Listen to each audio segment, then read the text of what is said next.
Thank you so much for joining us today. This is going to be the panel discussion / presentations on nature-based solutions perspectives across Turtle Island. And our panel, I'm here with our panelists today from the Great Bear Rainforest Carbon Project in the west to the Wabanaki Land Partnership in the east and the National Indian Carbon Coalition to the south. We're going to talk about how nations are overcoming challenges and leveraging sustainable financing to advance diverse visions for their territory, from Indigenous protected and conserved areas to land back and assertion of rights. So, Nidashinsi, Howe Shopako, Ninonjiai, Lapawi Lakawi, Ninangwamoak Tekwa, Ni Indilanapawi. So, hello everyone. My name is Sam Whiteye. I come from Lapawi Lakawi, or Delaware Nation at Moravian Town. I'm the Indigenous Leadership Director with Caroline Canada and also on the RAD Leadership. I will be your moderator today. And I wanted to introduce Dani Warren from Great Bear Carbon Credit Limited Partnership to start her introductions. And if you could please introduce yourself, Dani, and we'll pass it down the line as soon as you're finished. So if you can tell us about your partner, your work, and your presentation here. Thank you, everybody. So my name is Dani Warren. I work, as Sam has mentioned, with the Great Bear Carbon Credit Limited Partnership, which is an entity owned by our better-known name, Coastal First Nations Great Bear Initiative, and that's out on the west coast of British Columbia through the Great Bear Rainforest and Haida Gwaii. It's an honor to be here today. So originally myself, I'm from the prairies of Canada between Manitoba and Saskatchewan, lived in city Winnipeg growing up, as well as our community, Montreal Lake Cree Nation and Treaty 6 territory, Saskatchewan. On my father's side, I got a mix, Scottish, English, Danish. I've been playing bagpipes for about 20 years now. And that little one over there in the jelly jumper belongs to me. So just getting into this work, I've been working in my role now for about 3 years, and worked more corporate jobs before, project management background, and wanted to work with my own people at some point, but felt that it was something I needed to be ready for and to really take on and be able to commit to. And so I waited a long time until my late 20s until I decided, hey, I think it's time to make a change. And got lucky and landed in the work that I'm doing now, and carbon markets are really growing throughout the world, and specifically with Indigenous communities. There's a lot of work to be done, but there is headway happening here in Canada and other parts of the world, so I'm happy to speak to some of that today. Did you have a subject? Yeah. And if I could get the slideshow up for the Great Bear. Yeah. Oh, it's over here. So as you can see, Great Bear Forest carbon projects located on the north and central mid-coast of the Great Bear Rainforest and Haida Gwaii. If I have any slips today, I apologize. I'm going to blame the mom brain. It is real, for those of you who have kids who know.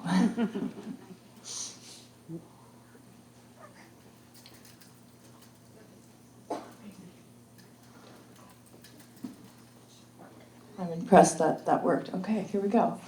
I'm not going to read this out to you, but in essence, Great Bear Rainforest is one of the two largest coastal temperate rainforests in the world.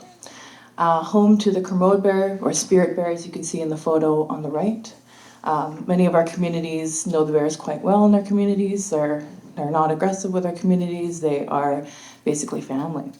And salmon is also a huge it means a lot to our communities, and it's a part of our history, it's our food, it's our family, and it's protected by these projects that I work for every day.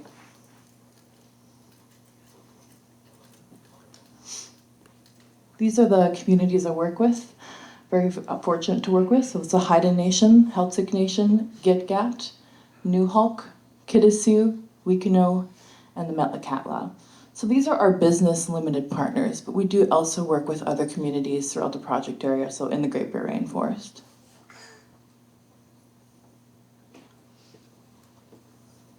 I'll just take a quick moment and stop to say that the communities came together under Coastal First Nations Great Bear Initiative, as I mentioned before, originally under the David Suzuki Foundation back in, I think, 1998.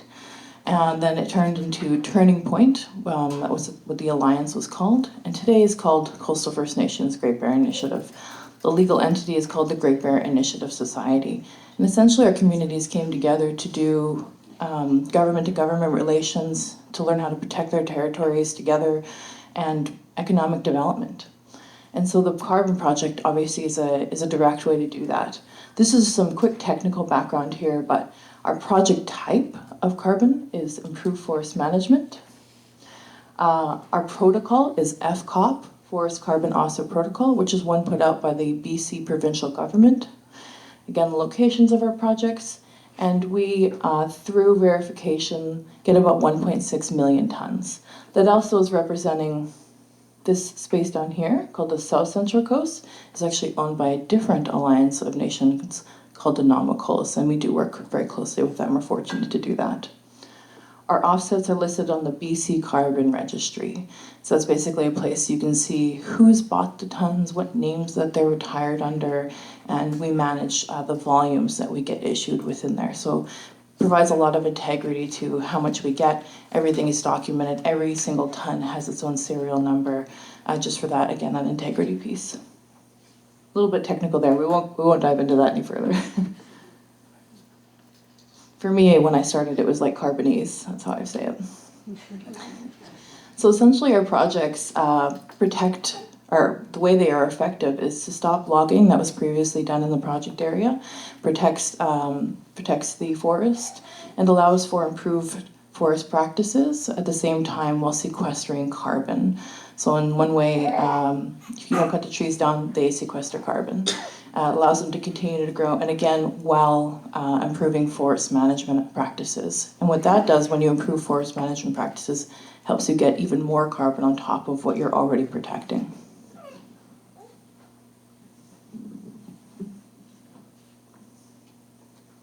Some benefits of the project, there is quite a lot, but this is really high level overview. Is the MAP program, the Marine Plan Partnership for the North Pacific Coast, which is basically 17 different nations on the coast of BC that are coming together to put in marine use plans. The Coastal Guardian Watchman, I think a lot of us are familiar with Watchman or Guardian programs. And within that, they monitor, protect the lands, employ technicians, fisheries guardians, park rangers, and the Bear Safety Program. And then further beyond some of the stewardship pieces, community development, so youth programs, building, renovating facilities and communities, supporting jobs, employment, or creating jobs and employment. And then lastly, we are also working on a blue carbon methodology, which will create direct physical jobs within our communities.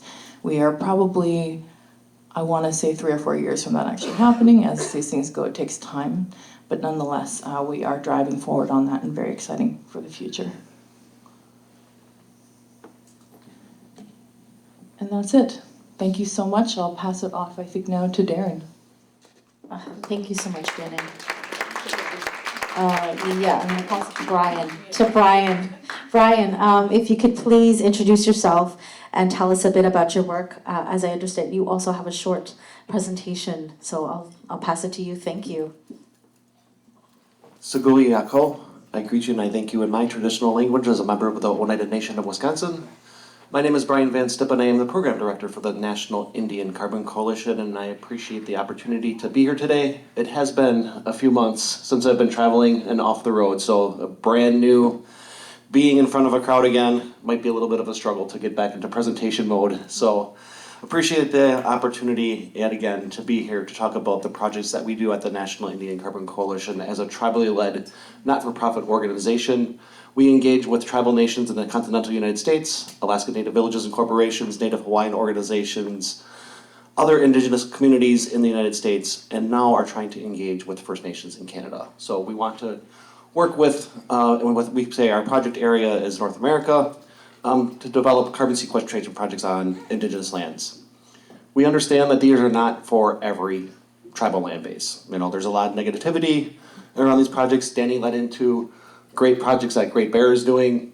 We're trying to replicate that work that Great Bear has done with tribal lands throughout North America. We think this is a good opportunity, but yet realize that they are not for everybody. So again, With this crowd in the room, I want to believe that people think these are going to be good opportunities for your lands, with the understanding that as this conversation moves forward, at the end of the day, if it is not for you, you do not need to enter into these types of projects. This is, again, an ongoing conversation.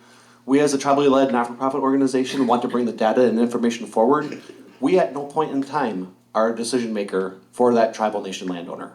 That's your decision to be made. We want to engage. We want to assist in the process. We want to provide all of that data information and go through that entire gamut of how this is going to be designed for your lands. And at any point in that process, if the tribe says, not for us, we step away and we go in separate directions.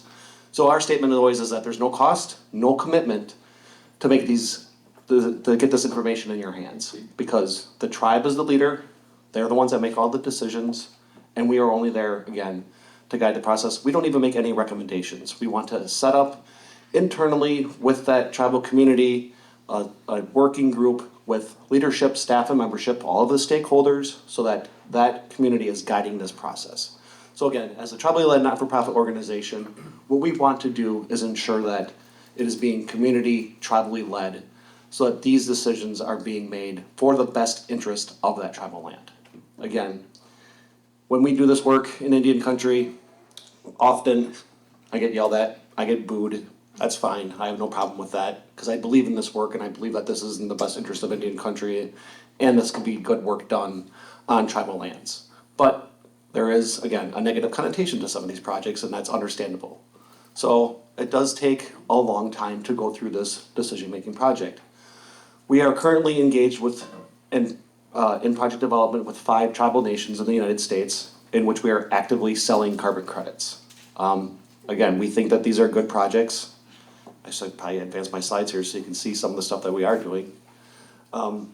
We believe in high integrity, high quality carbon projects. We want to ensure that we are being leaders in the industry. We don't want to just follow the common practices that we are seeing other landowners do, because we believe that Indigenous lands are more vital and important to what we have seen with other types of projects that are being developed out there by the for-profit developers.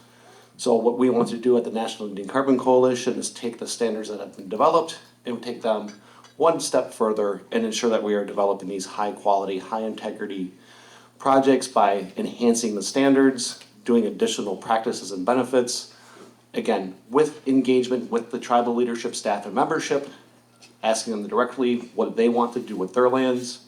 As Dani was talking with the Great Bear, they have implemented practices on that land to improve forest management, and that is vital to these projects on how we want to see that forest be revitalized. I mean, that's the whole intent here, is to see these lands be protected, get them out of commercial logging, get them out of these practices that have been degrading that land base, and for one, storing that carbon, but then protecting that land base and bringing it back to its natural status. So it's important to do this. But then we want to also look at what is the importance to the community and cultural standards in that area, as well as the biodiversity. So not only are we looking at how it's impacting the forested lands, but then soil, air, water quality within that region itself. So we can track and look at these other metrics within the region themselves for the lands that we want to see. One of the projects that we were working on is with the Mississippi Band of Choctaw Indians in Mississippi. The revenue that is being generated from the carbon project itself is putting back into a K through 12 school system. Bureau of Indian Affairs built the schools back in the 60s, run down, dilapidated school system. So they're developing a $22 million state-of-the-art school for all of their tribal kids. 400 student capacity. They had 525 kids in that 400 school system. So they came to the National Indian Carbon Coalition and said, we have an idea, we want to develop the school, we don't have the revenue, how can we generate any dollars to be able to do this? Like, we can enter your lands into a carbon project. So we enrolled 26,000 acres into a carbon project. We're generating revenue. The first check I delivered to the tribe at the end of last year was $4 million. They were very happy with able to see that revenue we're able to derive that dollar basis on an annual basis through the carbon project that we're generating for them, so that they were able to get their funding, go to the lender, say, hey, we're able to show this on an annual basis of what the revenue is going to be generated from the carbon project, to be able to get that debt obligation to fund their school system. So the tribe came out ahead. We want to show again what Great Bear has done with their revenue being generated from the carbon project, putting into different programs. With this specific tribe, they wanted to put it into their school system. A lot of things that we advocate for at the National Indian Carbon Coalition is land back. Another project that we are currently working with the Boys Fort Band of Chippewa in northern Minnesota. We did a 26,000 acre land acquisition project. We believe it is the largest return of land through private acquisition. So we had to go to a funding source. The tribe had to get a loan through Full Faith and Credit through one of our partners. So there was no collateral. There's no debt or no collateral taken on any of the gaming revenue from the tribe. So what the collateral essentially was taken upon was the land through carbon revenue itself. So now we are developing the carbon project on that land base and pay back the debt obligation. We believe within 7 years that will be paid back. So we want to be able to replicate those projects for other tribes. Again, land acquisition, we believe in Indian country is vital to restoring our land bases and our tribal sovereignty. So this is something that we are trying to reinstore through the tribes that we are engaging with in the United States. We think that this is going to be beneficial for all Indigenous communities. Again, we're engaging with Alaska Native Villages corporations, Native Hawaiian organizations, other entities that don't need to have federal or state recognition, because again, we're tribal nations, we're Indigenous peoples, we've been here for time immemorial, we'll be here for time immemorial. We don't need to have federal or state recognition, in my opinion. So we engage with any sort of Indigenous landowner that has control over their natural resource bases. Again, we believe that these are important projects for Indigenous and tribal lands. We understand they're not for everybody. Our role as that tribally led not-for-profit organization is that no cost, no commitment to you as a tribal Indigenous landowner is to provide you all the data information. You are the decision maker. Again, we make no decisions. We don't even make any recommendations. You are the project leader. We'll bring in other NGO partners, non-governmental entities, to work with, to provide that information through partnerships we've developed over the last few years to assist in this process. But again, we believe that these are your projects to take control of. We think they are beneficial for tribal and Indigenous lands. We have models like Great Bear that have done this in Canada. We think it could be replicated. We just need to find the partners to engage with to get this good work done and continue to do it with the understanding, again, that these are not for everybody, but we think that there's this place for this in Indian country and to continue to be done with all the good work that we can see out there. So again, Yako, I thank you for your time today. Please feel free to reach out to me. I'll be here for the rest of the afternoon and tomorrow. And I appreciate, again, the opportunity to be here to talk to you today. Thank you so much, Bryan. That was lovely.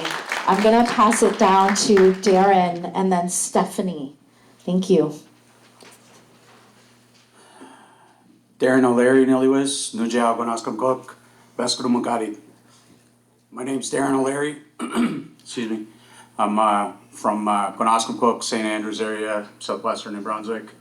Beskudumagadi. I work for the Passamaquoddy Recognition Group. And we have that organization because we're not yet recognized under the Indian Act in Canada. So I'm here representing the Wabanaki Land Back Forest Project, which is a project that is a combination of efforts by a couple NGOs as well as the 3 nations that represent New Brunswick and that live in New Brunswick. We are Wolastoqey, Mi'kmaq, and the Beskudumagadi. We also, our partners are Stephanie here with the Nature Trust in New Brunswick, and Anne Herdice, who represents Community Forests International. They were approached for a pilot project by Environment Climate Change Canada, and because we were all working together somewhat on another project around IPCAs and wanting to learn more about carbon, they had left it to the government to say, we are not going to participate unless our partners on the Indigenous side are able to be a part of this with us. So fortunately they caved. And we've been doing this pilot project for the last year and a half or so now, 2 years. We've put in for additional funding for the project through new revenue sources around climate change and the carbon sequestration. And we hope to hear back on that, but we'll keep doing the work we're doing. Yeah, I guess that's the intro for me, I guess, right now. Thank you, Stephanie. Thank you so much. First of all, I want to say thank you so much for inviting me to participate in this conference as a non-Indigenous individual representing a non-Indigenous organization, partnering very closely with Indigenous friends, allies, and colleagues. But I'm very honored to, be invited to share part of that story among this great lineup of speakers and 3 days worth of fabulous learning. So thank you very much for that. That honor and privilege. I represent the Nature Trust of New Brunswick. We are what I would call it, traditional land trust, but I use the word traditional in a much different sense, a colonial traditional land trust. We've been operating on a provincial scale in New Brunswick for about 36 years or so, doing kind of the traditional land conservation, acquisition, securement through donations for the majority of our history, and then more recently a turn to being able to purchase more conservation lands due to federal increases in support for this type of work. We've been on, I think, a learning journey with our Indigenous partners and friends for about 7 or 8 years or so, whereby we've been trying to slowly and one step at a time transform the ways of our organizations operating to be more supportive and directly helpful in facilitating Indigenous land back, which I know there's kind of a question coming later about what does that mean, and it's been a variety of meanings, and it's evolving over the years.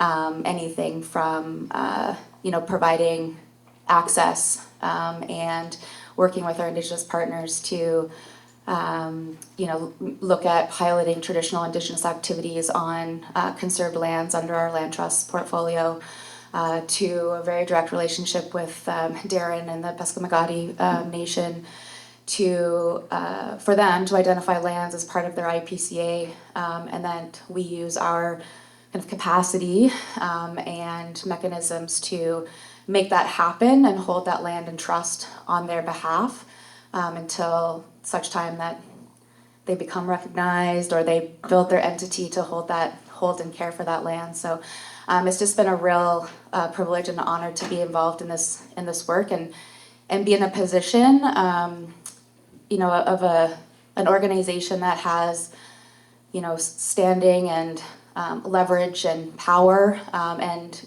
the eyes and ears of funders and kind of the main players in this work to be able to help leverage that and facilitate that towards our Indigenous partners and assist in trying to help build their capacity as well to be more equal players in this sector of conservation.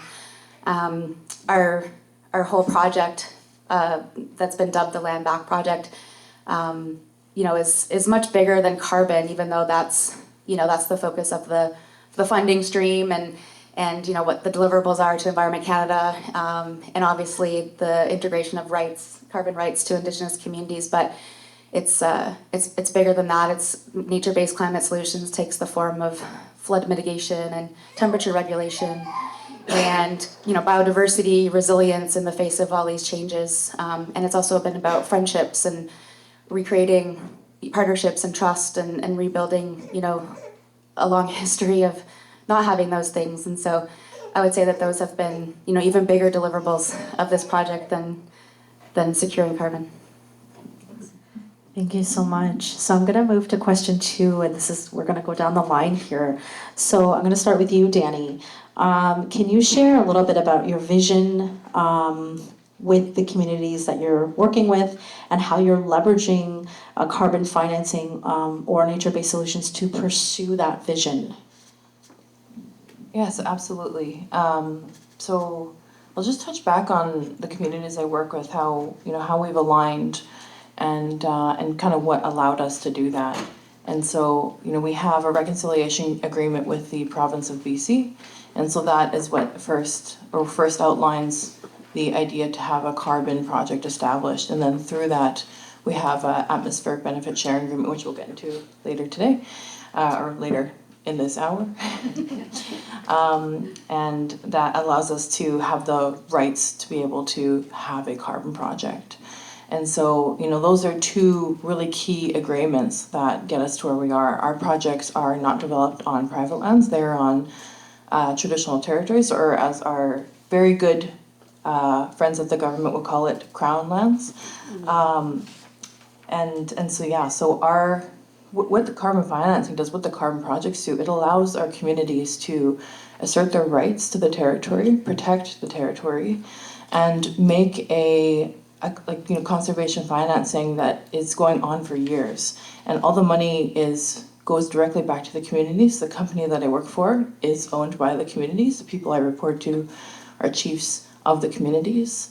And so it's entirely owned and Indigenous led. There aren't side brokers that are coming in and taking off a big cut of the offsets. Everything goes directly back.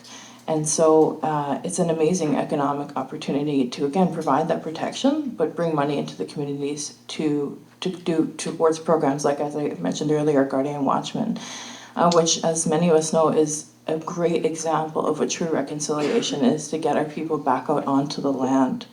And a lot of guardians in our communities, they didn't grow up being on the land, even because of many factors, as we're aware of, has happened within Indigenous communities across Canada. And so it is a form of true reconciliation brought on by the carbon projects. A long-term vision is to just continue that economic development. We have communities, a couple that are still on diesel, so get our communities off diesel. There's a future towards renewable energies. There's also the Great Bear Sea Project, which in a very short point form is governments working together with First Nations, working together with commercial fisheries to establish allocations of what can be taken out of the waters up and along the north and central mid-coast of British Columbia. It's a first of its kind. It's not easy work to do, to have private companies working with government nations, First Nations, as well as provincial, federal governments. It's quite chaotic, but it's work that needs to happen in order to replenish waters for future generations. I'll leave it there. Thank you. I'm going to pass it down to Bryan. Do you need me to repeat the question?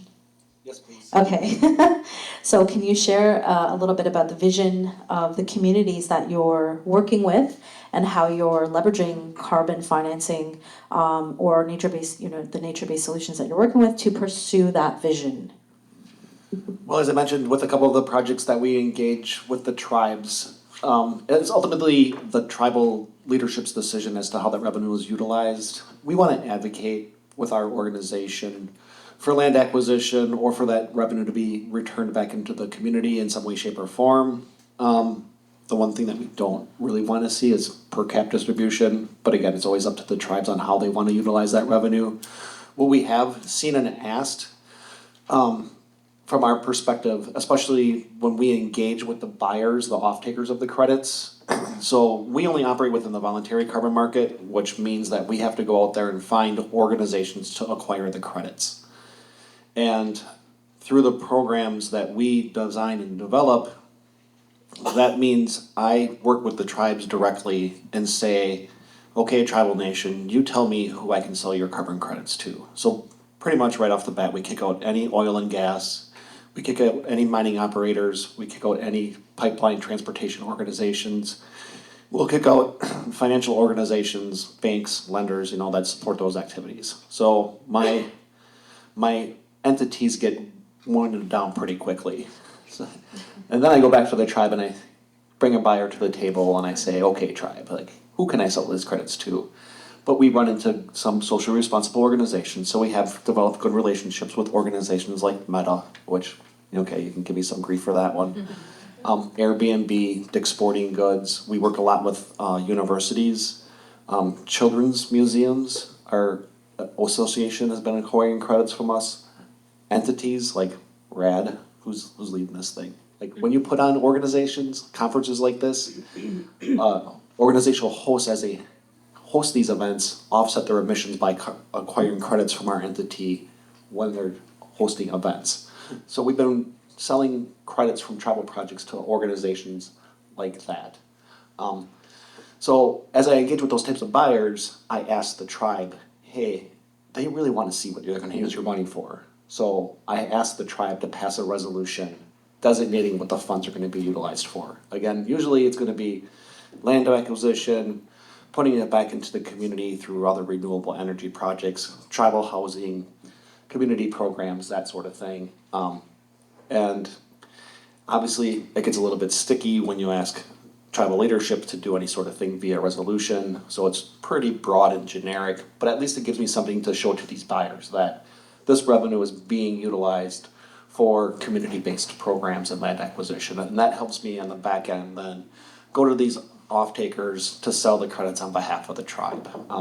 So there is some give and take on there, depending upon who that buyer is. But what we're starting to see on that back end from these off-takers is that story is becoming very, very important as to what this revenue is being utilized for when the off-taker is acquiring the credits. So as we develop the projects at the National New Carbon Coalition and we engage with the tribe, we are now starting to bring those buyers in on the very beginning of project development to say, hey, for one, we need money for project development, so kick some cash over here to help the tribe get this thing off the ground, but then give me a commitment that you're going to take these credits, and this is what the money's going to be used for. So we're trying to build this portfolio up of trusted partners every step of the way. And again, we think it's starting to work. We've seen some good models out there that we can build upon.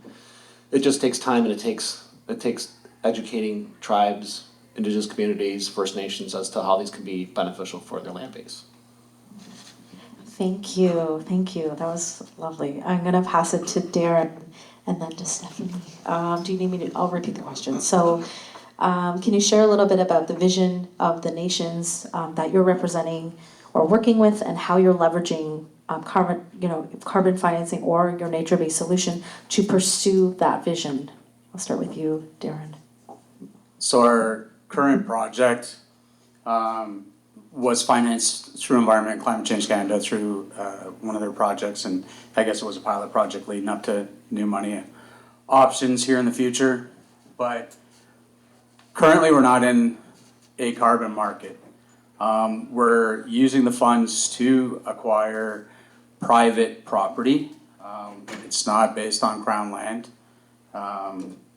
with this project. We are, I guess, we all have different, let's say, goals for each piece of land, but the idea was to get it back in the hands of the communities and the nations that live in the province.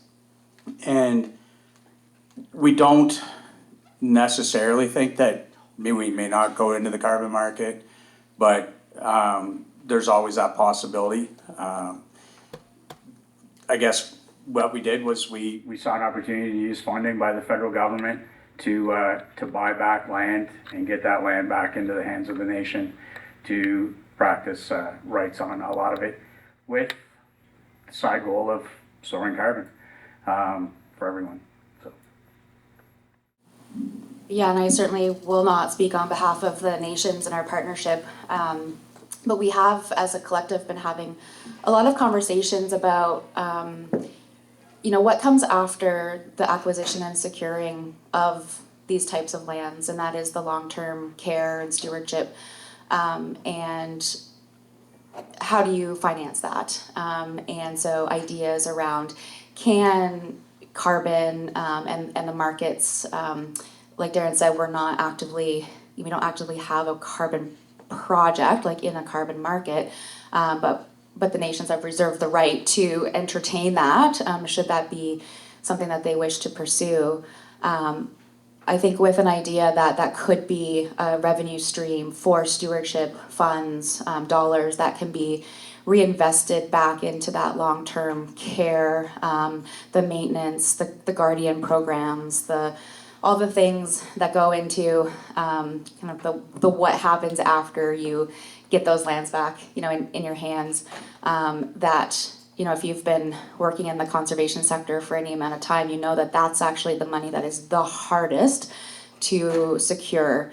There's been a lot of money in the last few years to buy land, to maybe do some work kind of this year or for the life of the individually funded projects, but nobody, whether it's government agencies or private philanthropists or any established funder, wants you to kind of bank or put aside funds into maybe an investment account or something of that nature that you can then draw on over time to make sure that your financial obligations to take care of the land are more secure in the future. So we've been having those types of conversations about how carbon markets or how carbon projects can be used to kind of reinvest in the initial and original vision of the conservation and the stewardship of these lands that are so important to the nation and to our as non-Indigenous partners in the project, our conservation mandates. But again, I won't speak for other types of revenue needs. Obviously, there are many, and the competition for funds in Indigenous communities are vast and much different than the needs of a conservation NGO. Thank you. I see we're running out of time. We're only on question 3, so I'm going to give you folks a time limit on your answers. Okay, so question 3. I'm going to start with you, Dani. What factors are or were needed to ensure that the initiatives that you represent are successful? What are barriers that you've come against, and what was needed to overcome them? Thank you, Sam. I will be mindful of the time. As mentioned before, a lot of the work that we have been able to do is because we have an alliance of nations. And it's not like it's always bright and sunny every day. Oh, they're all working together, they must be able to achieve so much. Although we have achieved a lot, the reality is that it requires the group to meet consensus on every decision. And so that does mean that there are communities that at times have to compromise. So definitely some challenge there within, but nonetheless, we strive ahead and are able to get to where we want to be.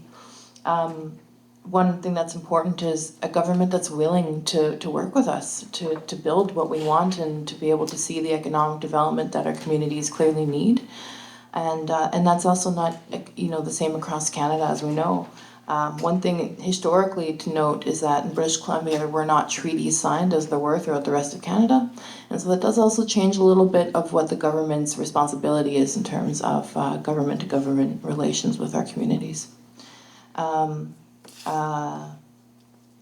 Protocol. So that's a huge thing that's enabled us to do what we want to do, is having an actual protocol develop a project too. Without a protocol, you're going to have to pay hundreds of thousands of dollars at times to develop a protocol to then start creating a project plan to get it onto the market. There is no precedent for what we have done in BC yet, or other than what we've done. I hope to see it recreated somewhere else. I think there is absolutely a future for that, perhaps through FBCAs, not a conversation I get into now, just saying. And lastly, an ABSA or an IABA, which is an Atmospheric Benefit Sharing Agreement, or an Indigenous Atmospheric Benefit Agreement, which is that document I mentioned earlier that we built together with the provincial government of BC, and that gives us the rights and title to our carbon offsets. Thank you. I'm going to pass it over to Bryan. So what factors are or were needed to ensure that the initiatives you represent are successful? What barriers have you come up against, and what is needed to overcome them? Yeah, there's a lot to unpack there, but I'll try to keep it short because the number one thing that we have seen is building trust. And as a tribally led not-for-profit organization, we consider ourselves to be that trusted organization in Indian country to work in the best interest of tribal nations. Until last year, the National Indian Carbon Coalition was a team of 1. Now I'm a team of 3. So I finally was able to add 2 full-time staff members. I did have some contractors that we worked with, which was nice. But we finally have more capacity to engage with Indian country, because the hardest thing is that you guys don't know me and I don't know what you guys want. So my thing is that we have to understand what each of us want, and we need to build that trust to engage with one another. So I will never come to a tribal meeting, come to a tribal land, come to a tribal reservation unless I am invited. I don't cold call, I don't knock on your door. The only way I will show up is if you ask me to come to your lands to have a meeting. And that takes a long period of time to get that trust for you to ask me to show up. And it's going to events like this, it's going to sit at tribal conferences behind a booth and to introduce myself multiple times before somebody asks me to be at their table. So again, it's building that trust, and then I have to go there, because I don't believe that showing up on a Zoom call or a go-to meeting is building that trust. I need to be there in person, in your tribal council chamber, in your community meeting, at your general tribal council meetings on Saturday afternoons, or at 5 o'clock at night at the community meeting meals, to build that trust factor. And it's hard when you're a team of 1 to be at all of those places, from Miccosukee in Florida to Passamaquoddy in Maine to where was I in Alaska, you know, I mean everywhere, to the Hawaiian Islands, to Hoopa Valley in California, to everywhere in between, to Quebec City in Canada a couple months ago. I mean, I want to be there everywhere, but it's hard. But I got to build that trust to get this good work done in Indian country, because we can do it. It needs to be done. We can be leaders in this industry. We're getting to that seat at the table now to show everybody that this is important work, the relationships we're building. Again, I can't emphasize enough what Great Bear has done as a model to show other Indigenous communities, not only in Canada, but in the United States, how this can work and emulate this project type, and to show how these projects can be done and developed correctly. It just has to be, that next step has to be taken by the Indigenous landowners to want to see this done on their land bases. We think at the National Indian Carbon Coalition, we can be a part of that process by providing funds, by capital assistance through our staff, project development partnerships that we've created to get these projects done, for one, correctly, through vetting of project developers that have and understand how to work with tribes and tribal nations, and not basically take all of the revenue, because that's our number 1 priority, is making sure the majority of this revenue goes back to the tribes, not to all the consultants out there that are gonna, you know, host tribes once again. So we want to make sure that this money is going back into the tribal communities, and that's the role that we want to play at the National Indian Carbon Coalition. So again, trust is the number 1 thing that we want to build with the partners, and that's one of the number 1 things that is difficult to overcome. Thank you so much. I'm going to pass it to Darran and then Stephanie. So what are the factors that were needed to ensure the initiative that you represent was successful? What barriers have you come up against, and what was needed to overcome them? So Brian mentioned Passamaquoddy in Maine. We are a nation that is split by the US-Canadian border. So that's why we are in Maine as well as New Brunswick. A big thing, again, was trust, ongoing funding for these projects, because as yet, it's not a carbon project for us. We've used that to get funding to buy the land. But for us, the big thing, I guess, was trust with our NGO partners. There's 3 nations, the Mi'kmaq, Wolastoqey, and Beskidamukari in New Brunswick, that represents about 16 different communities the 3 nations don't always get along politically. But this is an ongoing project. We had a relationship started with our IPCA projects for the last 5 or 6 years that's worked very well.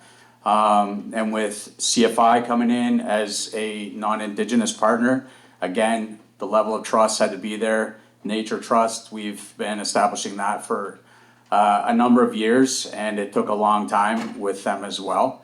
But for us, it's that ongoing process of working on those relationships, and you know, we've been able to overcome it to sort of get this project in motion, look at additional projects, and really, ramp up for future projects, I believe. So. Stephanie? Yeah, I could just add from a non-Indigenous organizations perspective,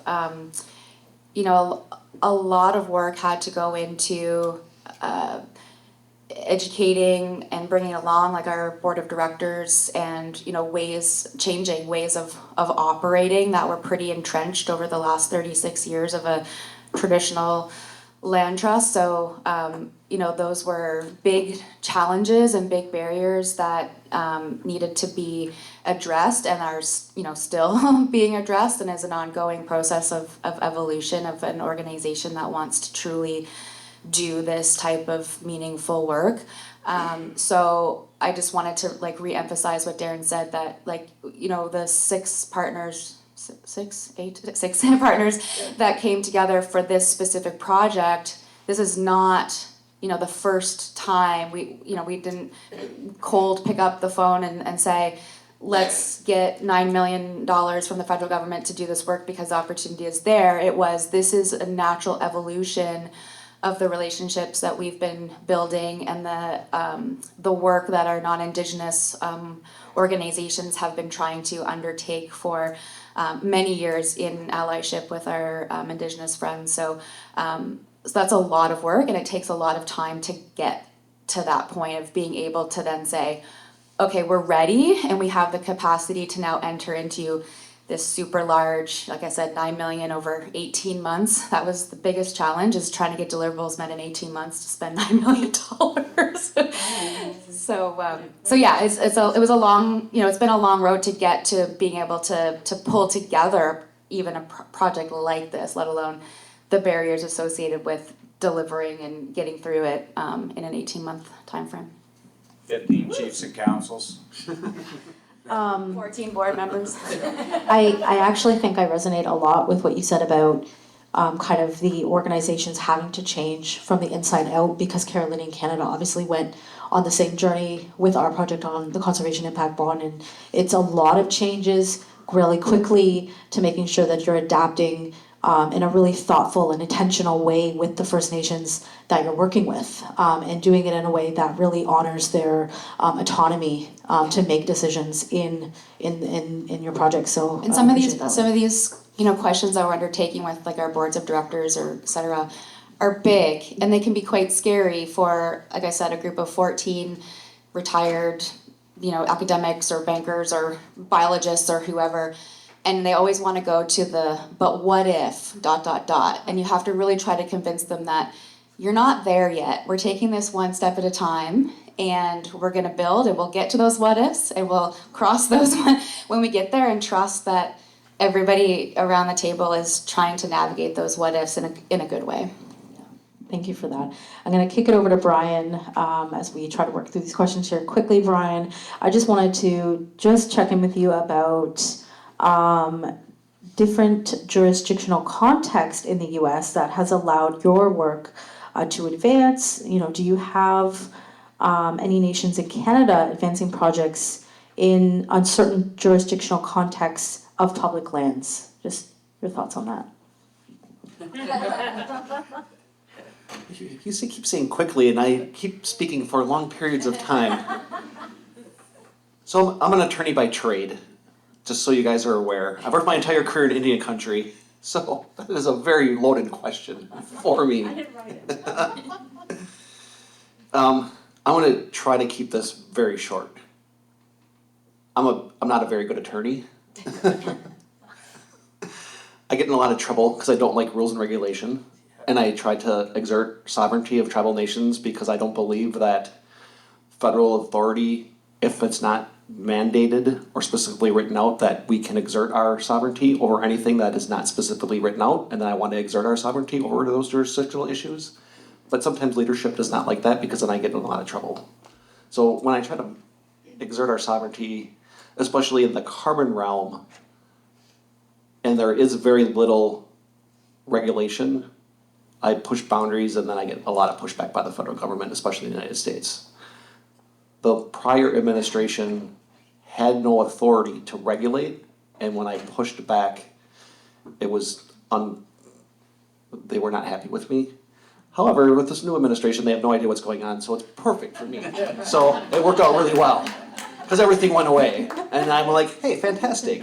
So it worked out beautifully in my situation that anything that I was pushing back upon just disappeared overnight. Now, again, with the Crown in Canada, it's a much different land base, and we have much different issues to negotiate because of that atmospheric benefit sharing document that has to be negotiated every single time, which is what I'm learning, and that's why I have to partner with other organizations to understand that. So it does take time for me to understand those legalities, but I think we're overcoming some of those concerns and figuring out how to do this. The thing I want to finish with is that carbon is a dirty word. I think carbon is going to go away. We have to talk about nature-based solutions in ecological marketplaces, and that's something that we want to change and turn, because again, I think tribes and Indigenous communities and First Nations can be leaders in this marketplace. We didn't design these markets. They were created before we had any input. We need to design what works for our lands and our communities. We should be leaders. We will take and design these markets to work for us on how we want them designed by changing the terminology and the language that works for us. It's going to take a little bit more of a push, but from this conference, from where we've seen the direction lead, not only between North America, but globally, it's trending in that direction. It'll take a little bit more time, but I think we're going to get there eventually. Perfect, thank you. Yes, okay, so here I'm going to toss you back the loaded question in the deck here. So, starting with you, Dani, what does land back mean to you, and how does it connect to your nature-based climate solution? I will actually just pass this one right over to Darran and Stephanie. Well, okay. This is their work, and I think we're supposed to start with them, or I think maybe they would be able to answer better than I would, given their work. Yeah, so so can you speak a little bit more, Darran and Stephanie, about your name and land back, specifically related to your project? Thank you. So Wabanaki Land Back, I guess Wabanaki means people of the Dawnland. So we are on the East Coast. We're made up of the Mi'kmaq, Wolastoqey, Beskidumokati, Penobscot, and Abenaki.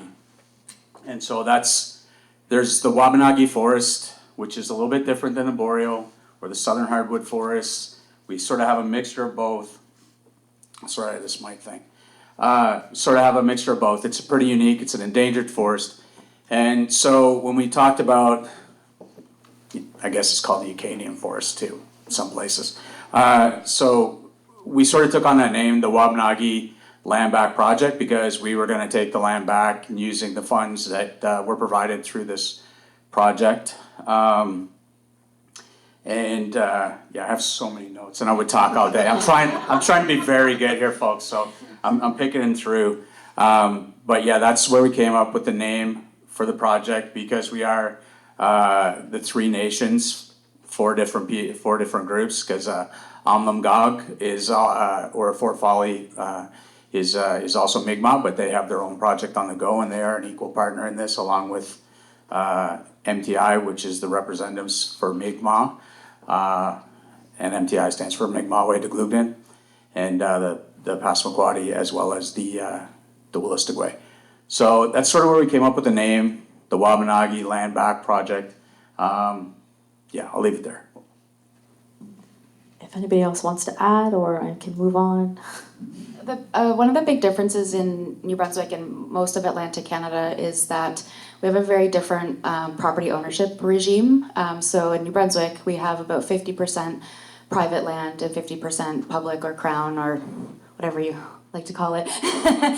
Yeah, in Nova Scotia, I think it's about 60-40 private to public land. So this project really represented an opportunity to convert opportunities in land turnover from a private sense. So if an individual put a property or a woodlot on the market, or we heard, because we've been working in conservation for a number of years, that somebody was interested in selling their land, that was an opportunity for us to convert it from being held in a kind of a private woodlot sense into more of a land back sense, and getting that land back into the hands of the nations for conservation and multiple objectives.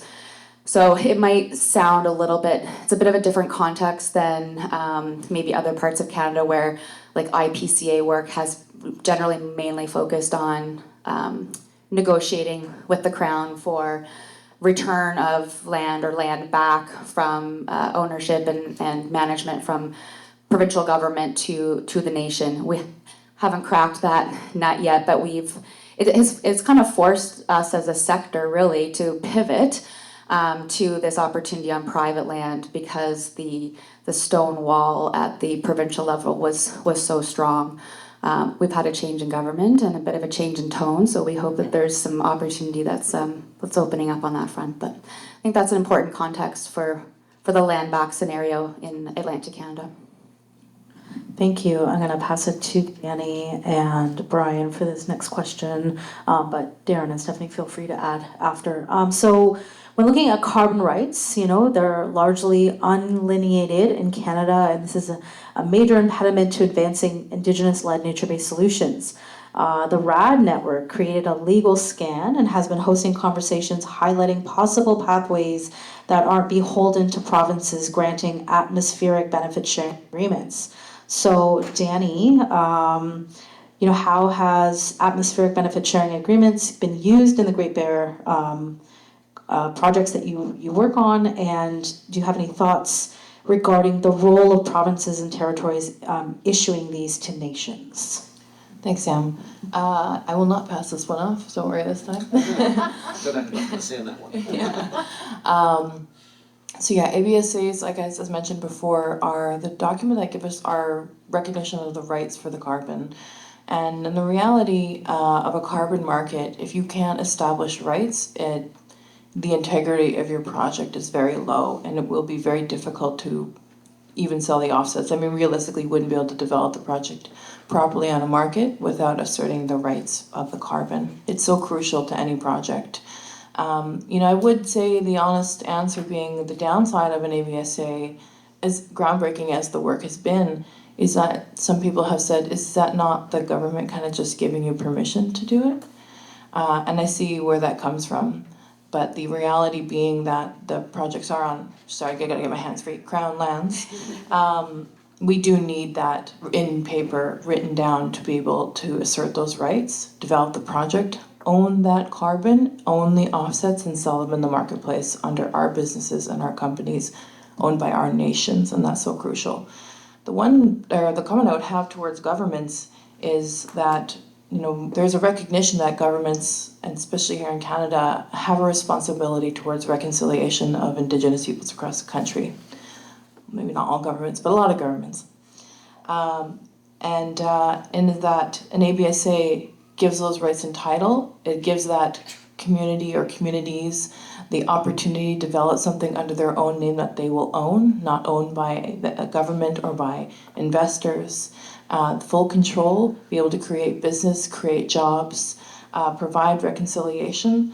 And in terms of carbon, we're really carbon heavy today, I apologize, that is my world, is to create more carbon offsets within programs within each province and in Canada. Reality is that Canada's carbon market is moving a lot slower than a lot of other parts in the world. But in order to get to things like 50 or 30 by 30, 50 by 50, we do need to protect and conserve land. And we do need the creation of carbon offsets to reach our climate goals. And the more carbon offsets we can create, those go into the programs of the provincial federal governments. And the reality is that we're so slow moving here is that we are not really on track in terms of carbon, at least perhaps to get to where we said we thought we were going to be 5 years ago. So more carbon offsets created in any province, the better for those applicable governments. So benefits obviously the First Nations and the governments that we work government to government with. You'll notice I'm also saying government to government a lot. That is important to recognize that our governments are just as strong and just as important as the provincial and federal governments. Thank you. I'm gonna squeeze to our. I got 30 seconds. Sorry for the last question, and then we can open it up. I know this is a great conversation. Okay, 30 seconds, panelists. Okay, so one thing, if there's anything else on this, is question 8 here. So given everything that you've shared today, what is kind of, the key takeaway, the key thing that is going to be needed to advance Indigenous-led nature-based solutions and your projects in Canada. 30 seconds. I'm going to start with Stephanie. No, Darran. Chomping at the bit. Okay, Darran, sorry. A little bit of pushback.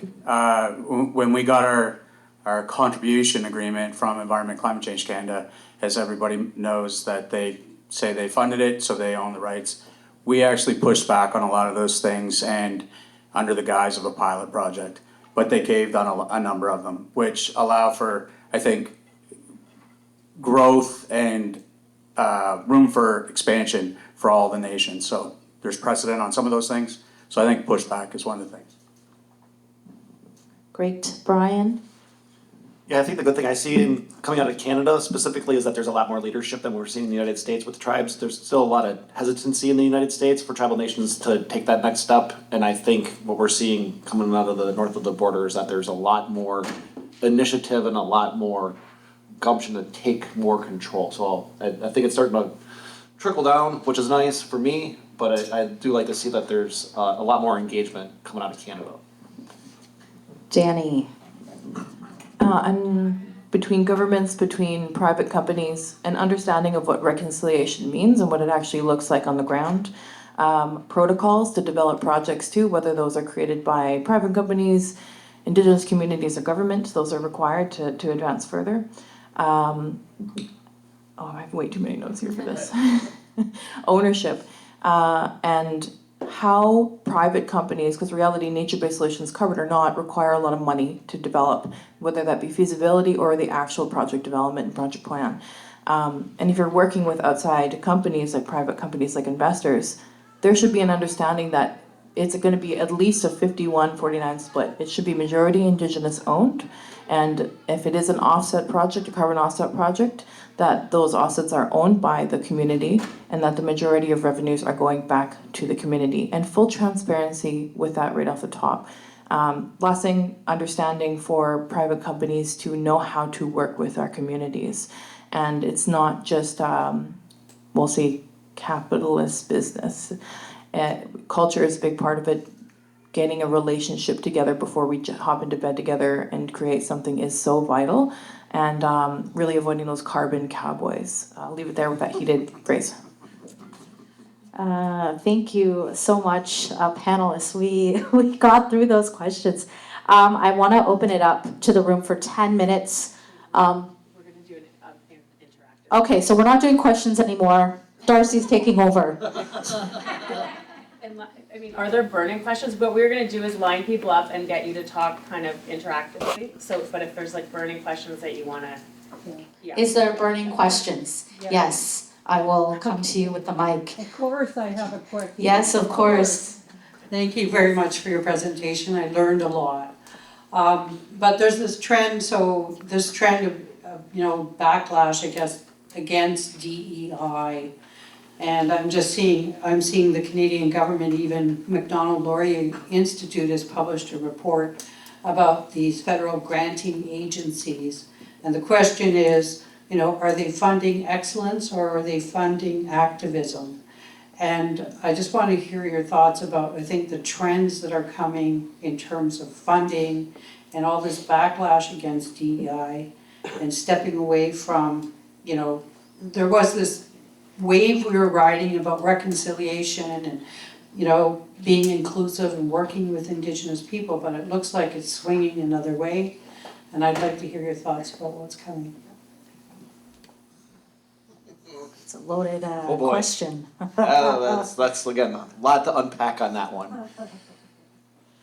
As of this morning, I got a bunch of emails coming from some of our federal granting agencies that said pause everything until we see what's happening, because nobody knows what's going on right now in this current administration, especially in the United States. On the other end, like corporations and philanthropy are full speed ahead.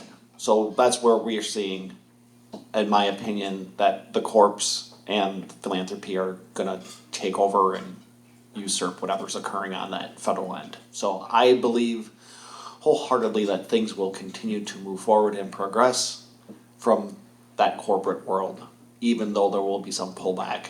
And that terminology will be not put out in front, but it will still be worked on. So I'm not overly concerned. However, I feel that federal dollars, whether coming out of the Canadian government or the United States government, will be pulled back. I can just add from a non-Indigenous organization, you know, a bit of a call to action to our types of organizations that, you know, just because we might see these, you know, changes in dollars or, you know, official policy or what have you, that doesn't mean that we have to, you know, stop our evolution as an organization to, you know, carry through with what we know is right and good and best, and the trajectory that we've already kind of put ourselves on in these relationships and these partnerships. We can still do a lot without the flow of millions and millions of dollars.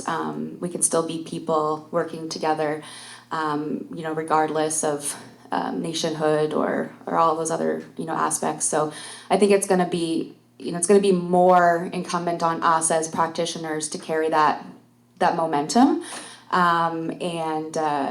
Yeah, without maybe the flow of dollars, but also, you know, what we've seen kind of in the last week or so about this is not USA, this is Canada, and we do, you know, some things differently here, and I think trying to carry that momentum as well into probably similar changes at a national or federal level pushback, like Darran said.